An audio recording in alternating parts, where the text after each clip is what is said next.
I'm so excited about this, I can't even tell you. So on our podcast every week, we talk about the ups and downs of business. Yes. And owning your own business. Yes. And working for other people and all that. And sales and workflow and time management and all those things that become your responsibility if you decide to start your own business. So we really feel like sharing information can be very, very helpful if you're starting your own company. We're going to share this with each other. We really wanted somebody to talk about business. Yeah. And we wanted someone local. And somebody very successful in this area. And someone who's really got a badass reel. I mean, come on. Yeah. He's got this new reel that's going to put all of us to shame. Yep. Ladies and gentlemen, please welcome Barton Damer. Yeah! Thank you. Thanks. Pull up the presentation here. So I own a studio called Already Been Chewed. Website is alreadybeenchewed.tv if you're not familiar with it. First question I always get, so I'll just go ahead and knock it out right now, is what on earth does Already Been Chewed mean? So basically the short form of it is that we look at a particular client and their industry and we ask, okay, what's already been done? Because we're not going to do that. But already been done doesn't kind of stick with you. It's not quite as memorable. So we go with already been chewed. It's also kind of a personal challenge to make sure that we aren't, as designers, regurgitating the same tricks over and over, but that we're just constantly challenging ourselves to learn new things always. So what I'm going to do is I'm going to run through our motion graphics reel here.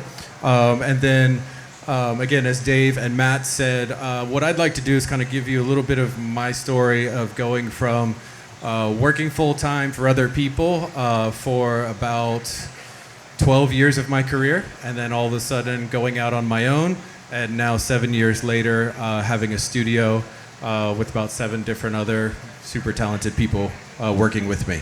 So I'll show you our latest motion graphics reel. I'm going to regret this.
All right, so that is our brand new motion graphics reel.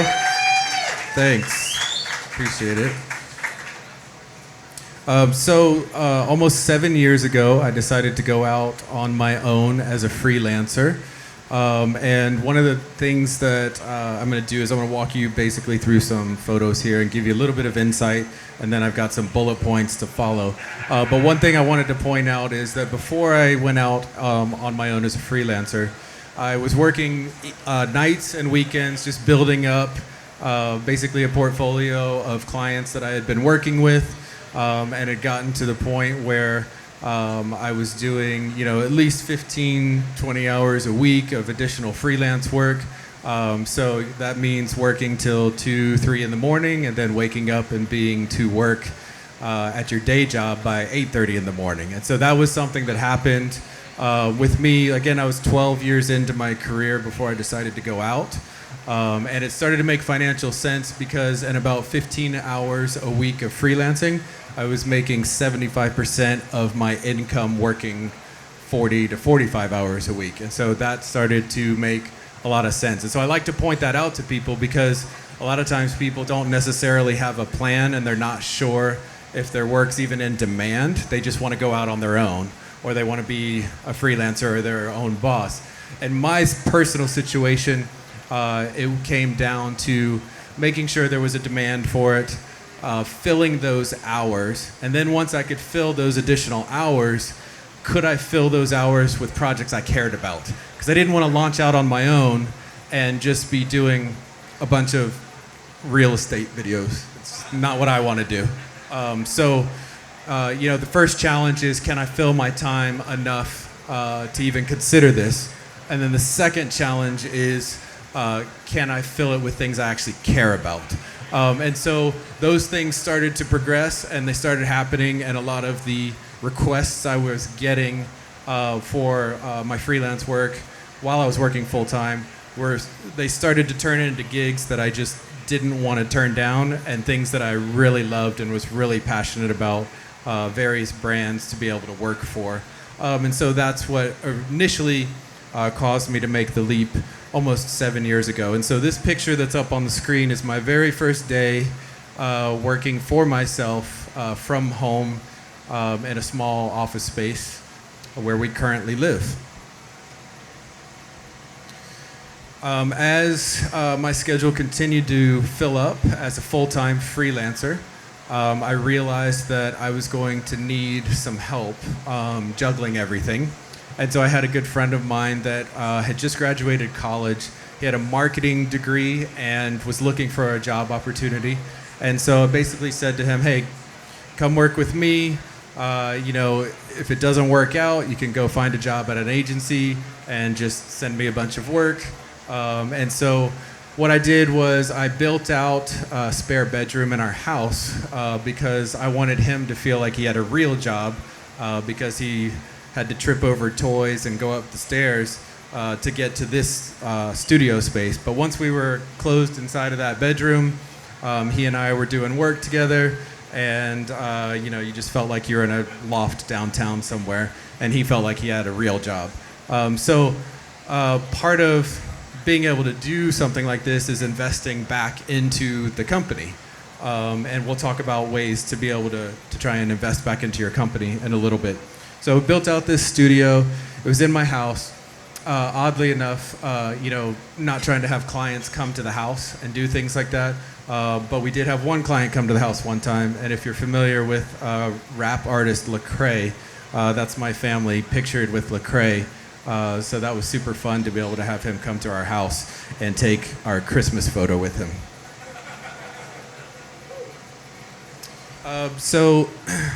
We were working out of that space, and we were turning down lots of work. We were also starting to outsource a lot of work, so we started building up a pool of freelancers. And then essentially what would happen is I would create the look for everything, probably do like a sample animation for the clients, and then from there hire freelancers to help execute and finalize the project. So we started juggling lots of different projects, keeping a log of like what we had to turn down and why we had to turn it down. So some of those things were clients that called and they had $20,000 to spend, which was awesome, but they were asking for $60,000 worth of work. So we had to turn it down because it just wasn't going to work. So we kept a detailed log of those things for about a year or so. And then at the end of the year, it looked at like, okay, this is how much work we turned down. And out of that work, this is how much I cared about and wished we didn't have to turn down. So when we got to that point, we realized, okay, we need to grow. We've been juggling with other freelancers helping with the workload. So we took what is probably the hardest step, which is getting into a new office space that's not inside the house. And so we went into round 2 of renovations and leased a space where it was all carpet and cubicles. You can kind of see on the left-hand side here what it looked like before, some of the demo here. Paid a friend of mine to paint a mural in it. I think I have more photos of it here. And then we turned it into this.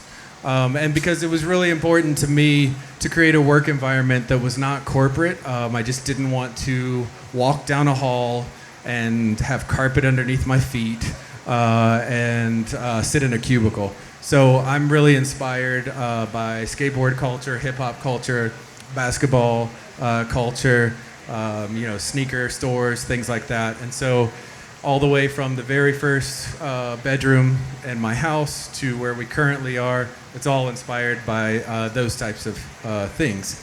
And so I knew it was going to be important moving forward that in order to have a great work environment, to create a space like this. So if you're keeping track, yes, I dropped a lot of cash on a home office that I only used for about a year to a year and a half.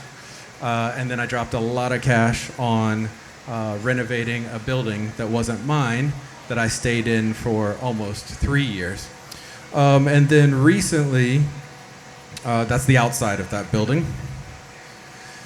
And then recently we purchased a historical building that looked like this at the beginning. And this was an opportunity to be able to own rather than lease. And obviously there's plenty of advantages to something like that. Property appreciation, hopefully being one of them, that I'll let you know how that goes in about 10 years. So that was the outside, renovated it, and now this is the outside. And we actually just moved into this in the last 3 to 4 weeks. This is the interior.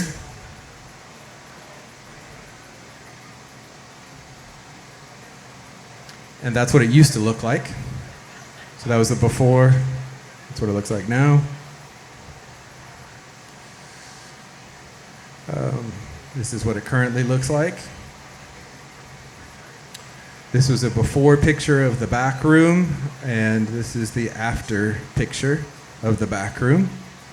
So we got a before and an after there.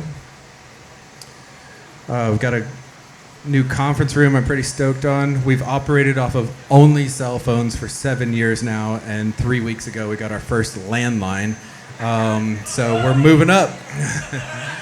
The technology is decreasing. So we got our landline and pretty stoked on that. Let's see. And this is our team.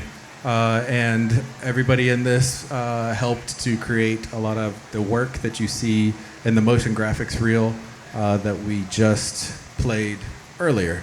And I'll just run through quickly. I don't believe any of them are here, but Thomas is our lead modeler and technical director. Brian is our lead animator. Sandra is my wife. She's also our finance manager. It's me. Mark Wilson is a designer and animator. Donnie Smith is our account developer. And Krista is our chief strategy and visionary officer. And so that's the team we have that allows us to do what we are currently doing. Okay, so what I want to talk about is the art of doing business. And I've got some bullet points that I just kind of want to fly through and reiterate. Some of it I may have talked about in the photos. But number one, when you are considering going out into business for yourself or going from being a freelancer into more of like a studio, you need your schedule to fill up for long periods of time, right? So it doesn't make a lot of sense to just go out on your own if you're not able to currently fill up your schedule. Now, obviously, there's different situations. You get laid off, you become a freelancer, you end up being perfectly successful. There's nothing wrong with that, obviously. But I've been talking about leaving a job that I loved and had a, great work experience into finally making this decision. So fill up your schedule. That's the first thing I would advise you to do. Second thing I would advise you to do is fill up your schedule with projects that you actually care about. And that's sometimes the hardest part.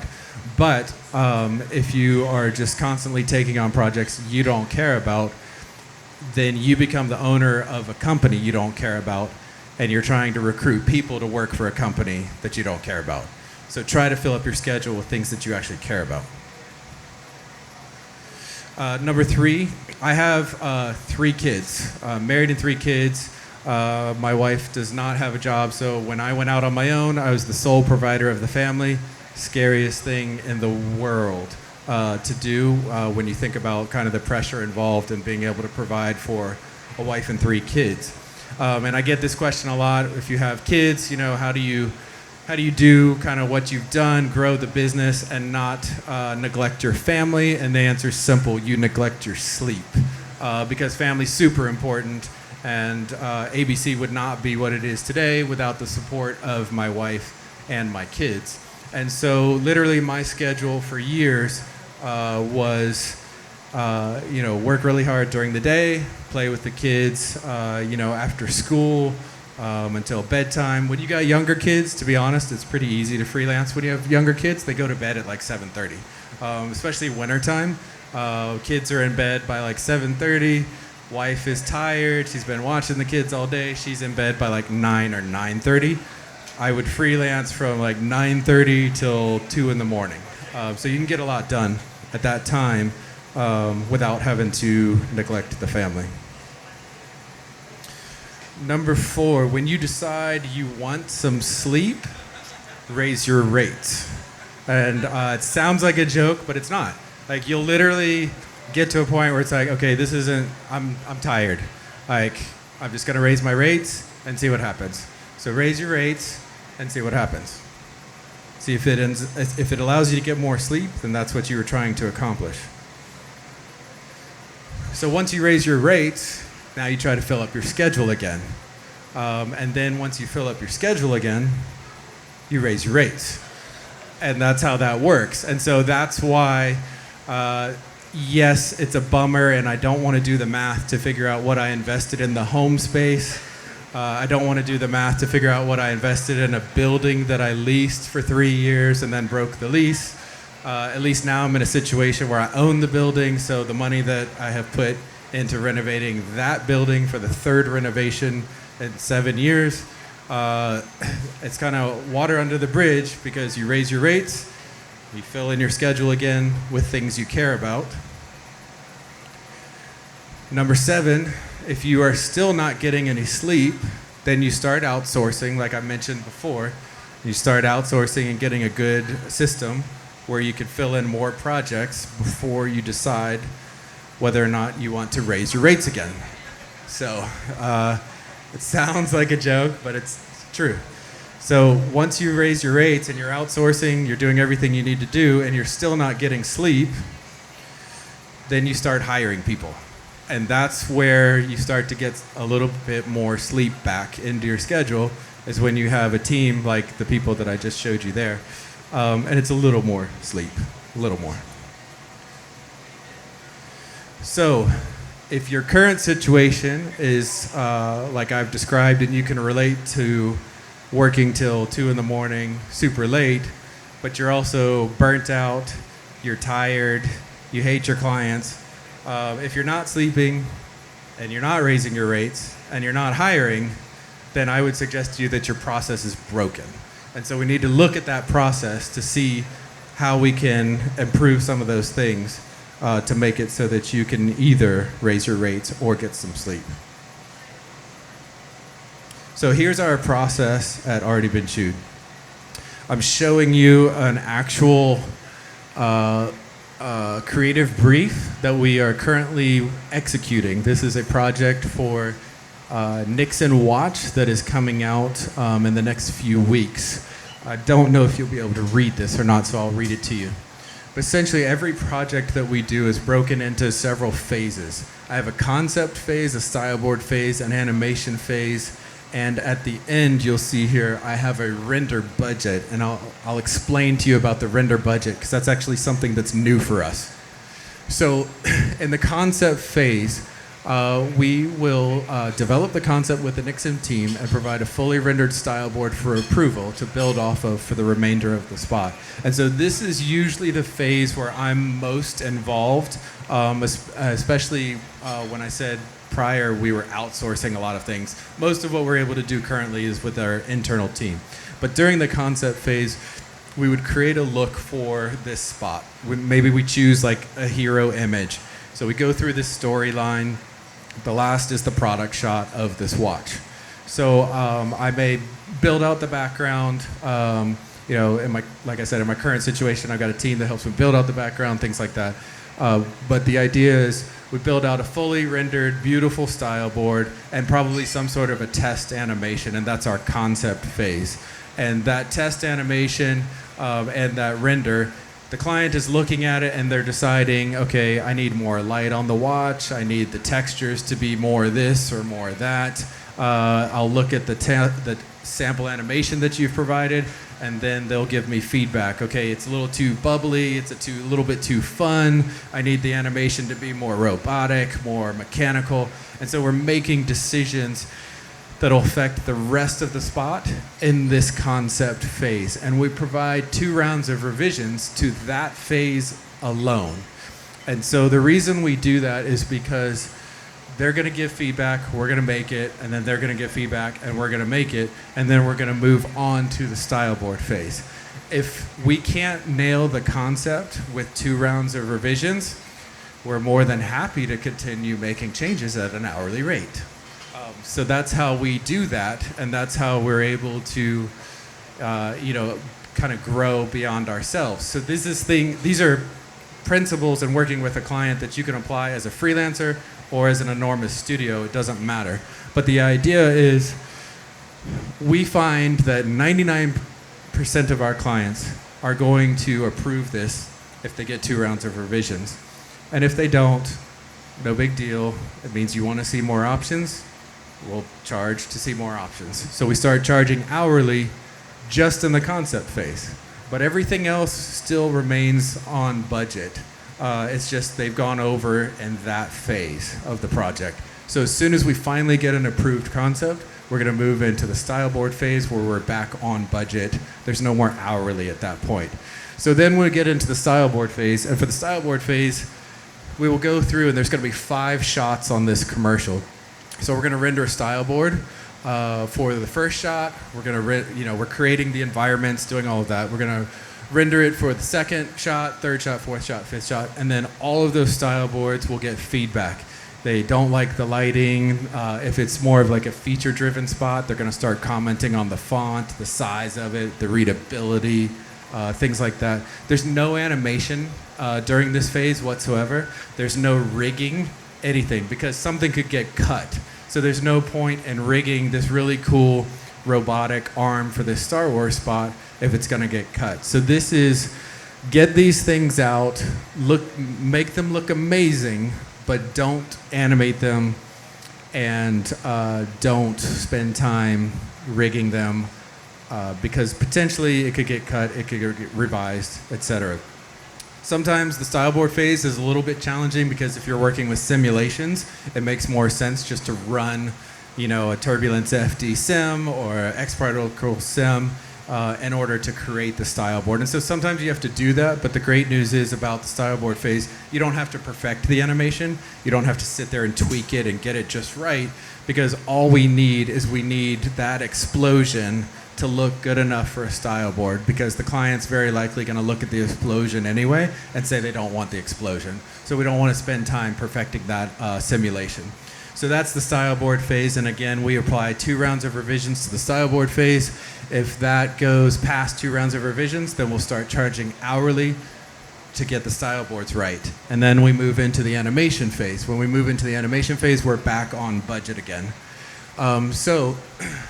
Animation phase at this point, the client has seen these beautifully rendered style boards. They will not see anything beautifully rendered until delivery. So what that means is all of the animation, the rigging, everything from here on out is either going to be super low settings. If you're using Octane, we literally just crank all the settings down. There's noise, there's grain, and it's only like 400 pixels by 225 or something like that. And that way we could just crank it out, see some of the lighting, and see some of the movements. And we provide the entire spot as what we call like a low-res animatic.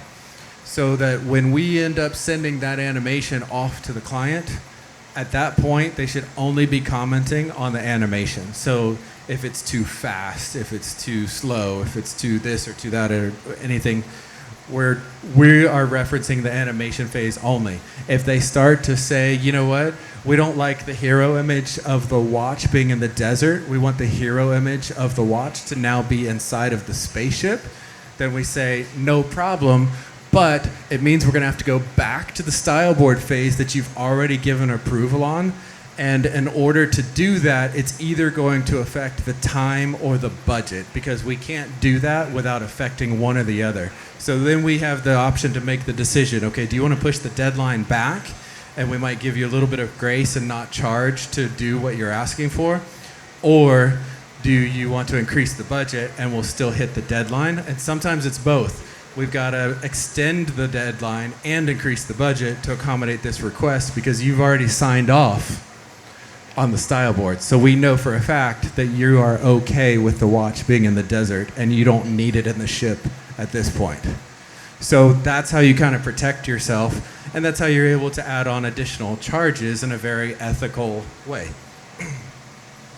So that is the animation phase. So they are approving something that is very low res and very grainy, and that way you're not babysitting renders throughout the night, trying to get them a 1920 1080 like perfectly rendered video. After they approve that, we explain to the client what we've started doing is we've started putting tangible costs to our renders. And the reason why is because we are doing a lot of what I consider 3D animation versus motion graphics. And what do I mean by that?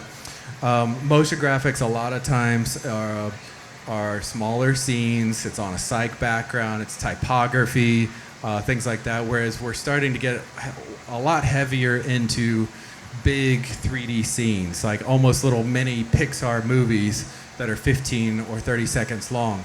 And when you get into scenes like that, it's very time consuming to render those things. And so there was a phase where we were having to basically send everything out to a render farm. And if you've used render farms before, you know, depending on the amount of power that it's using from the different computers on the render farms, that's going to cost you anywhere from like 90 cents a frame to sometimes it's $5 a frame.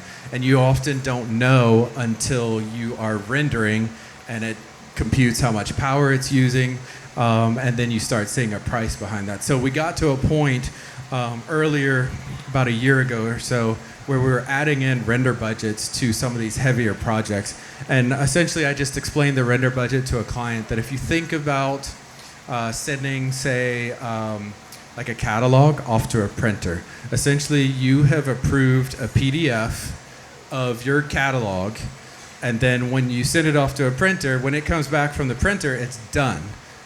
So if we have to, for whatever reason, re-render it or reprint it, it'll only be because we made a mistake on our end. There's flickering shadows, there's whatever we have to fix. There's grain. We'll fix those errors at no charge. But if you see the final piece and you have changes at that point, what we're going to do is we're going to have to charge you to re-render it, because I'm sending this off to a render farm in China that has 2,000 computers, and it's costing me $3,000 just to render your spot. So we got very good at trying to educate our clients ahead of time that, like, you know, this is like sending it off to a printer. It has to be paid for, and it's fine if you want to make changes. Just know that if we make changes afterwards, one, it's hourly because we already have approvals through every single phase, and two, it's going to cost to be able to re-render it. So having done that, we've invested in new equipment, new computers, Octane, things like that. So we're rendering mostly in-house right now, but we still associate a cost with it because I had to go out and buy that equipment, and I've got to pay somebody to fix those PCs every freaking day. But they're super powerful. So we got to get that money back somehow, and so that's where the render budget kind of stays intact.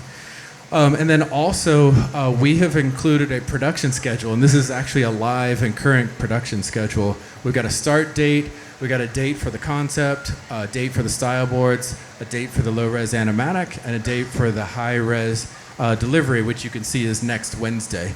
And so all of these things are in writing. And so what happens is if we end up providing the style boards and we don't have feedback by Thursday, September 22nd, we can no longer hit this deadline. So then we have to have a conversation and ask, okay, is this deadline still good? Because we all agreed that we would be done with style boards by this date. So if we're not done with style boards by this date, we're either gonna have to get rush charges because you didn't give us feedback until the 24th and we lost 2 days to be able to work on this. So we're either gonna get rush charges or we're gonna have to push the deadline back. And so that's how we're doing things to protect ourselves so that we're not working into the wee hours of the night, burning out employees, burning out ourselves, and not getting additional money or additional opportunities like new equipment, new render farms, things like that. How am I doing on time? Okay.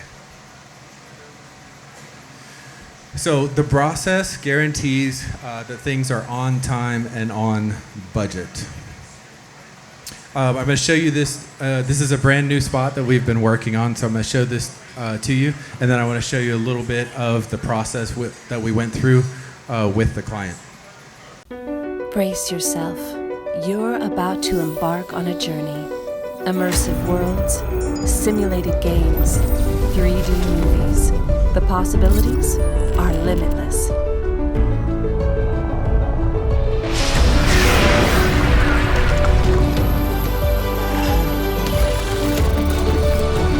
Just pick your adventure and enjoy the ride. Utopia 360. Experience a world beyond your imagination. So that's a new spot that we created, thank you. And you can see how you can't get to the end of something like this, show the CEO, and then the CEO says, I don't want a desert scene, I wanted whatever. And so you have to spend time really educating the client in a way that they really understand what the process is going to be ahead of time.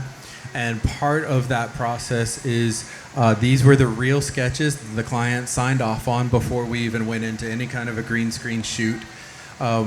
It's not on this version, but there was a full description of what the spot was going to be, what we were trying to accomplish with it. And so we knew going into it, you know, the headset goes on, navigation pops up, the point of view is going to choose what world we're going into. Then the land is going to grow up, the mask is going to come off. As he's walking through the desert, missiles are going to come at him, and then he's going to start running, jump over the couch where he lands into a living room with all sorts of augmented reality type Minecraft stuff around him. And then he'll end up sitting back in his chair where it will transition into a world where he's out into the snow-covered mountains. Camera will zoom back, and then we'll end on the product. So clients seeing all of that ahead of time, they're signing off on it, and then we're going and executing the video shoot based off of an approved sketch and shot list. And of course, there's revisions applied to each of that process as well. So then, like I mentioned before, in developing style boards, so these are not screen grabs of the final video.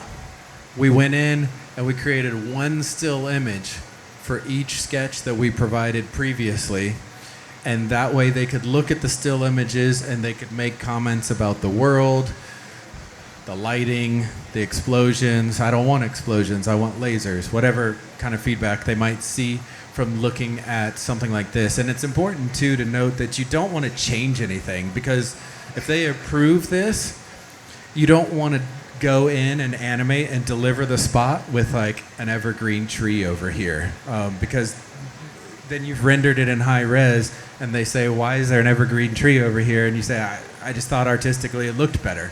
Well, guess who's re-rendering it, and guess who's not paying for that? The client. So you don't want to change anything at that point once you've presented it to them. And then there were a few transitions where it didn't really make sense to create a style board, because by the time you made all those bricks do that, you may as well have animated it. So we just kind of left it as a sketch.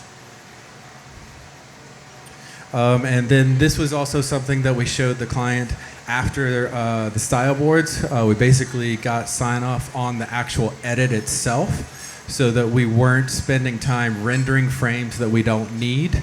and we're not doing shots that are 3 seconds long, and then the client looks at it after it's done and says, I wanted to see more of the living room. So they're signing off on this edit before we even go in and animate anything. And there's no audio on this, but...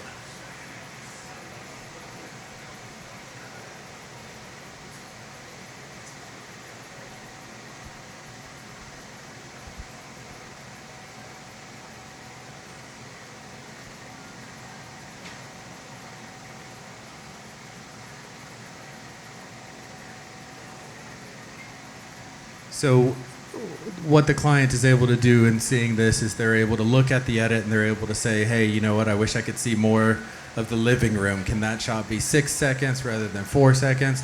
And then we get that signed off, locked off, and then we go ahead and animate based off of the timing of this edit. That way, once the final renders come in, there's no looking at it and saying, you know, oh, I thought he was going to be in the desert scene for a shorter amount of time. It seemed like he was in that scene too long, because it's already been signed off and approved. That is our process. It's what works for us at the size that we are. Obviously, there's a lot of different ways that people go about doing business, and I'm sure some of them are better than what we're able to do. It just works for us and what we're able to do. That is all I have for the presentation. Did you guys have time for questions, or did I eat up that time? Okay, questions. I'll use this microphone. Do you want to take it around? Testing. Questions? Any questions or? Questions?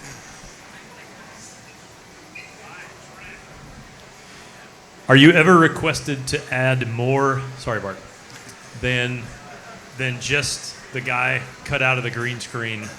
Like, do they need to see desert back there? Do they need to see a living room shot back there or something, so they can get a better visual in their minds about what's going on?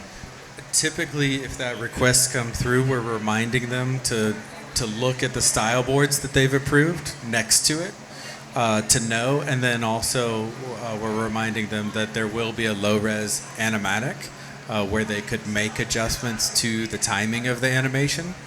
But yeah, it's definitely a challenge when clients are not able to really visualize what's about to happen. And I think there were moments in this project where it was a little bit like, I think I'm gonna like this. It's, you know, and then once we delivered the final of this spot, there were literally no changes to the animation phase whatsoever. And I would like to think it's because we walked them through exactly what they were gonna get, so that there were no surprises on that end. Am wondering, other than quality work, what is getting customers to come back to you? Worked with you once before, going to come back, no problem. What do you think is bringing them back to you? You have to offer great service, and part of offering great service is being on time and on budget. And if you're able to communicate to the client in a way that says, you know what, in order for us to do what you saw us do for Nike, we have to do it this way. In order for us to do it at this level, it has to happen this way. Otherwise, we can do it your way, but it might not be on time or it might not be on budget. And that's definitely part of, you know, customer service, is setting expectations. How long did it take you to come up with your way of educating clients? Well, I would say developing that process of like style boards and rounds of revisions, it happened very quickly into freelancing, because otherwise what happens is, you know, if it's not on time, if it's not on budget, you're killing yourself as far as you're not getting sleep. You've committed to this project that starts Monday because you're expecting the other project to end Friday. And then Friday comes and you've got to continue working on it into the next week. So next thing you know, you're working on 2 projects at one time because they weren't supposed to overlap. And so you start to sit down and think, how can I make my life less miserable? And then you start to put these kind of processes in place so that it is less miserable. And then when you receive the third round of revisions, I'm happy. I'm getting paid extra. You want me to move the toilet over this way? Okay. You want me to move the toilet over that way? We're still paying, right? Sweet. I got a great attitude at that point. And it's bad customer service if your attitude goes sour. You know what I mean? So everybody's happy. We get what we want if we can put a process into place and just kind of keep that. That's the best way to have the best customer service. So. You Yes. mentioned once or twice that explosions are out. Like, is that a thing? No more explosions?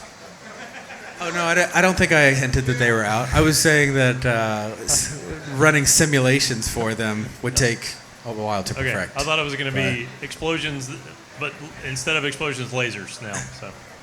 Yeah. Well, lasers are so last year.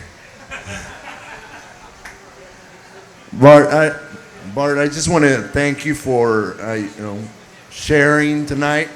I don't have a question for you, and I just want to thank you for leading the community. I look up to you. I've followed you for years, and it's not very typical that somebody successful like this goes about to share their workflows and pipelines. So I commend you tonight and congratulate you for doing this. Thank you. Thanks. Oh, he's got a question right behind you. Thank you. Yeah, following what he said about thank you for sharing your pipeline. What kind of pay scale or schedule do you have for your clients? I'm sorry. What kind of pay schedule do you have for your clients? Okay. So essentially, we are 50% down at the beginning and 50% due at the end. We do our terms net 15, but when you're working with larger brands and corporations, a lot of times it's like net 30 or even net 45. And there's not a lot you can do to change that. You either decide if you want to work with them or if you don't want to work with them. I would say if you're working with smaller companies, smaller clients, smaller agencies are the worst. Get a down payment before you start anything. Like anything. Get a 50% down payment. And also what we do is DocuSign. So like a contract similar to what I showed includes the creative in it too. So they're signing off on not only the budget, they're signing off on the creative. And it's extra work on your part because you could lose the job even though you've developed the creative for it. But what happens is you will have clients that will basically kind of throw their problems on you, as long as it's almost like a money thing. So here's our money, you take on our problem, and then that problem becomes a nightmare. And so if you can, it's best to get that creative agreed and signed off on, so that when you come back to that nightmare project, you're saying, this is out of scope. We can go back and look at the creative brief that you approved. So what we do on payment terms is we'll use DocuSign and we'll tell them, okay, you're a huge corporation. I understand you can't get us payments for net 45, but we need somebody in your organization to sign this DocuSign and confirm via email that the payment is processing. Small agencies, though? What if they don't want to pay you? I'm sorry, what? What if they can't pay you 50% up front? 50%? 50. Yeah, what if they can't do that? Then don't do the project. Then if they can't pay you 50% up front, then they can't pay you 100% at the end, and that's terrible. Yeah.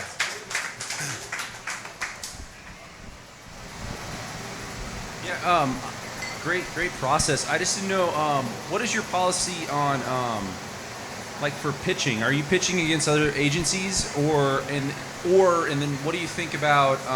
Do you charge for that concept phase? Do you charge for pitching? I'm just curious. Yeah, that's a great question. So we all hate spec work, right? It's one of the worst words ever. There's a couple ways to think of it. It's if somebody comes to you and they expect you to do something for free in order to win the project, it's an automatic turnoff, right? It's like, no, I've been doing this for 18 years. Don't treat me that way. The flip side of that is I think they're going to choose our studio over the next studio. And I've got 3 artists that are waiting on client feedback. If I put those 3 artists on a little test animation and shoot it over to the client that we're about to get the project from, maybe that'll push them over the edge and they'll sign the contract. So you see, it's all on how they approach it. You might want to go the extra mile to help land the project, but obviously it's super offensive if they approach you expecting you to do that if you think you're going to land the project. So I think it's kind of the way it's approached to me is the way I'm going to react to it.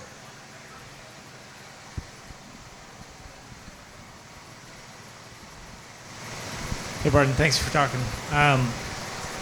How did you go about finding work, especially when you were initially freelancing, and then how has that changed as you've grown as a company? I knew that question was going to come up, and I don't know how to truthfully answer that, because for the first, I would say 5.5 years, it was almost 100% incoming work through social media, Twitter, Instagram, magazine features, blog features, things like that. I was just super blessed to get a lot of exposure and a lot of demand for my work, which then turned into our work.